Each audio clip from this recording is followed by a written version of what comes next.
દબાણ પર દાદાનો ઇલાજ। જ્યાં ગુજરાતમાં એવી અનેક શહેરો તીર્થધામો છે કે જેમાં ગેરકાયદે દબાણો જોવા મળે છે।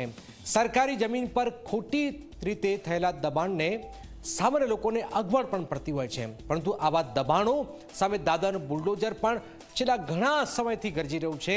યાત્રાધામ બેટ દ્વારકામાં ફરી એકવાર દાદાનું બુલડોઝર ફરી વળ્યું અને હજારો હેક્ટર જમીન ખુલ્લી કરાવી છે।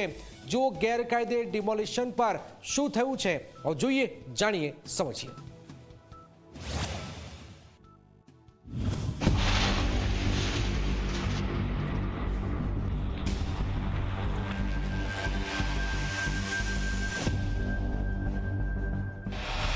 ફરી ગરજ્યું દાદાનું બુલડોઝર।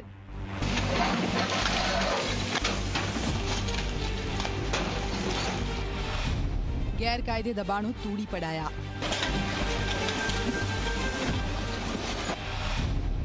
બેટ દ્વારકામાં ફરી ડિમોલિશન।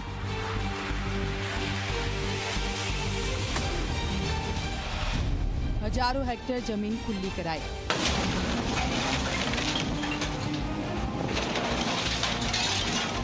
આ દ્રશ્યો યાત્રાધામ બેટ દ્વારકાના છે, જ્યાં દાદાનું બુલડોઝર ફરી એકવાર ગરજ્યું અને એવું ગરજ્યું કે અનેક ગેરકાયદે દબાણો તોડી પડાયા। સરકારી જમીન પર કરાયેલા ગેરકાયદે દબાણોને તંત્રએ તોડી પાડ્યા। જિલ્લા વહીવટી તંત્ર અને પોલીસના ચુસ્ત બંદોબસ્ત વચ્ચે આ કાર્યવાહી કરવામાં આવી। દાદાનું બુલડોઝર છે તે બેટ દ્વારકાની અંદર ફરી વળ્યું છે। હાલ દ્રશ્યો દેખાય છે કે G24 કલાકની ગ્રાઉન્ડ ઝીરો રિપોર્ટ દ્વારા જે દ્રશ્યો દેખાડાય છે કે જે બાલાપરા વિસ્તાર છે કે જ્યાં તંત્ર દ્વારા છે તે ડિમોલેશનની કામગીરી છે તે હાથ ધરવામાં આવી રહી છે।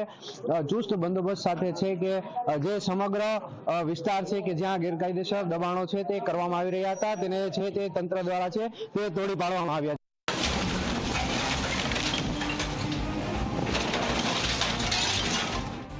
દરિયાઈ સુરક્ષા સામે જોખમી બનેલા આ દબાણો તોડવા ખૂબ જ જરૂરી હતા।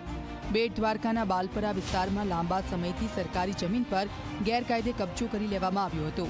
નગરપાલિકાએ છેલ્લા 15 દિવસમાં 250 નોટિસો આપી હતી અને દબાણો દૂર કરવા માટે આગ્રહ કર્યો હતો, પરંતુ ગેરકાયદે કબજો કરનારા લોકોએ દબાણ ન હટાવતા તંત્રના બુલડોઝરે કાર્યવાહી કરી હતી।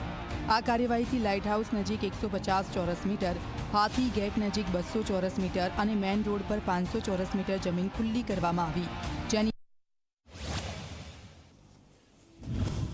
તો ગેર